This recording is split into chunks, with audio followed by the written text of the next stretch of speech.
Lillian, I wager that you can't walk back and forth throughout this hallway and say boot without spur 4 times in a row.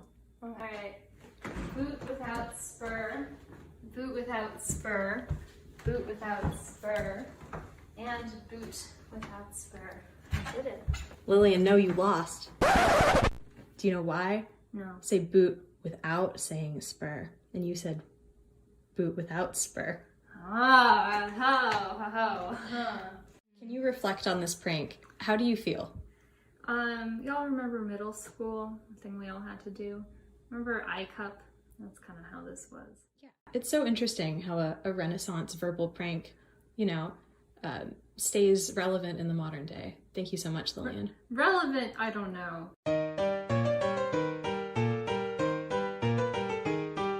That's a good one. Oh, I think we got a winner. I don't really see where the riddle's headed here. I don't know if this is included with the glass, if like, so far it's pretty mysterious. If the riddle is what is brown and sticky, I think I can... I bet that with that large stick right there that I'm pointing to, you will not be able to break that glass. Thoughts? So far there's not what I would recognize as a riddle. I would take the contrary position and say, contrary-wise, Yes. I believe I can break this glass with this stick.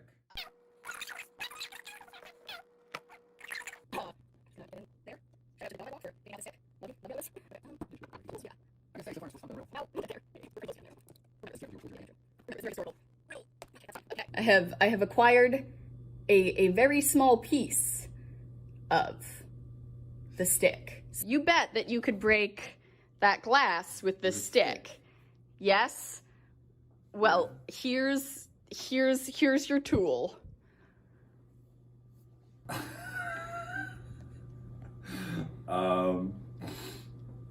Okay, well this looks substantially harder, and I'd have to say, I think I'm stumped. I'm not going to be able to break the glass with this miniature stick.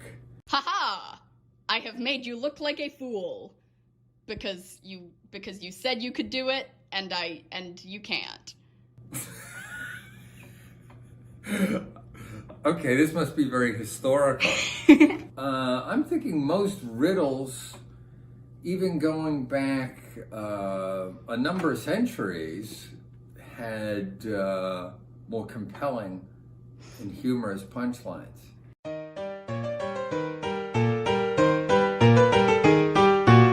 This is another prank from folder 34R. In the original manuscript, a candlestick was used, but we will be substituting it for a cup. Lillian, I bet you can't make a candlestick hold to the wall without putting a hole in it. In the original manuscript, it was putting a hole, but we're going to amend it to putting a hole.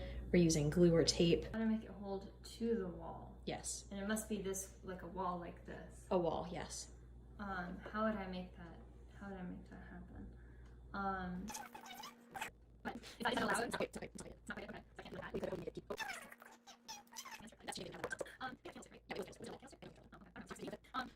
Can you repeat that? Faire tenir quelque chose. I guess, yeah, so that is a fair translation. I was wondering if there's something hidden in the French. I think I'll have to give it to those Renaissance lads. I don't know. Are you ready to hear the answer? Yeah. You make a servant hold it. Okay. Reflecting. What do you... So true. Compose guys. yourself. What do you think about this riddle? I think it is a fun, although not totally self-aware, like barb about the rich, right? Like it's like we are so rich we can make someone else do this menial task, but it's not really like a critique of like the class structure. It's just an acknowledgement. Yes. So that's my deep cut.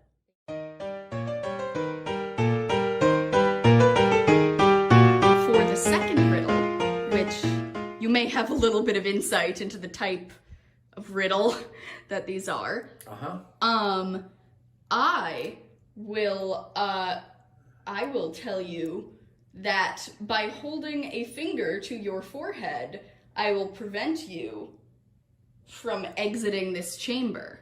Okay, this sounds like the easiest field sobriety test ever. Okay, so that's your impression, is that you will be able to do it? I could certainly leave this room Yes. with a finger upon my forehead, yes. Fair. Yeah. Put your arm through here, then to your forehead. Mm-hmm. Now are you not unable to leave this chamber? Not without pulling over everything I'm attached to. So it would be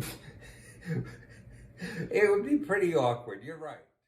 Yeah. Trapped by not only my finger but my hubris. What are your reactions to this one? But this was I think this was a more legitimate bit of trickery. So you've been tricked, you've been riddled, you've been fooled? Yeah. My grasp of my body in 3 dimensions is not quite as solid as I would have hoped. And you have thwarted me with this intricate 3-dimensional topography. Okay, thank you very much. The more modern one, the person is in a predicament or puts themselves in a predicament, sort of can't escape. And there's something sort of self-deprecating about it. Whereas the other thing is a more childish, just trick on somebody. Right. Where here you thought things were one way, but I can make them difficult for you. I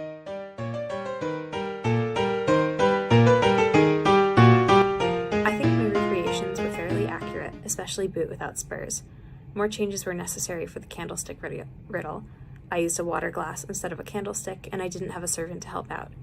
The friend I performed the riddles on also explained that the original French used a play on words that doesn't quite work in English. Despite these differences, the riddles I attempted are highly recreatable, and I think they're a great entry point into the manuscript. Thinking about the riddles in a 16th century context, the ease with which they are performed also defangs them. Sleight of hand and conjuring tricks were treated extremely seriously in the 16th century, with some authorities considering them malevolent or even demonic. The tricks performed in this video are not the kind of sleight of hand tricks that could be considered dangerous, but they are still interesting and worthy of discussion. According to Anne-Sophie Barwich, she describes these kinds of tricks as suited for spontaneous social gatherings, which makes sense. Performing the riddles, I wondered what kind of context these might have been used in. It feels uncomfortable to do a riddle on someone out of nowhere, but in a social setting like a tavern, it feels fitting. Like many of the craft recipes in the manuscript, the riddles challenge ideas of objective meaning. The difference between seeming and being plays out in the riddles. In an unperformed riddle from Folio 33R, for example, the practitioner pretends to cut off his nose to deceive an audience. The riddles only seem real, but the responses they generate are genuine. In this, the riddles highlight a theme of the manuscript, the ability to create authenticity through counterfeit.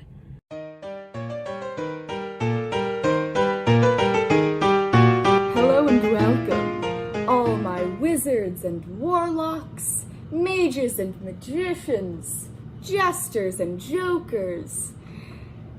Thank you for joining us. We thought it would be entertaining to try and sort of translate these riddles and tricks in the manuscript into a more modern form. And as we were thinking about it, we came to the conclusion that the biggest social settings that we have in our society today is not actually a physical place at all. So in order to recreate the sort of tavern or marketplace environment that many of these tricks and riddles would have originally been performed and told in, we thought it would be interesting to make a sort of prank video in the style of old YouTube. In the manuscript, clearly it's hard to tell what the intended audience of these tricks were because all we're given are these little instructions, 2 lines, maybe 3 if you're lucky. In some of the other instructional parts of the manuscript, it is difficult to recreate accurately because They don't tell you the exact measurements or proportions of things. But in these tricks and riddles from the manuscript, I feel that the equivalent of that is the fact that we are not told what setting that these are correct and meant to be performed in. And I feel like that really changes a joke. There's this sort of looking down on someone who has been tricked or has been fooled, even if you would have fallen for the exact same little riddle. Both me and Charlatan performed these riddles on just one person with no wider audience watching, so we didn't really get the feeling of how would a room full of spectators have maybe thought this was funnier than the person who was being tricked. We thought it would be interesting to make a sort of prank video because it's a technological, a digital way of expanding that viewership and creating and recreating that audience, which we are not able to have today because of the ongoing pandemic. And that's why we thought it would be interesting to play with that idea of audience versus, you know, the riddler and the riddlee, because there's this sort of third spectator that might be the actual intended audience, who we did not capture in this video. Hopefully, through you watching it, that'll be you. To connect this all back to a theme that the Making and Knowing project has explored in great depth, these riddles, as Charlatan mentioned, examine that fine line between seeming and being, and that sort of perception of the world not necessarily being correct, especially when I performed that second trick on my dad, and after reflecting back on it, he said that, you know, it had shown that his perception of his body in 3 dimensions and his abilities as, you know, a living, breathing being were not accurate. And I think it's very interesting that something as simple as a physical riddle, as they're categorized in the manuscript, can cause one to reflect in a very philosophical way on one's own perception of themselves and their existence. And that's all, folks.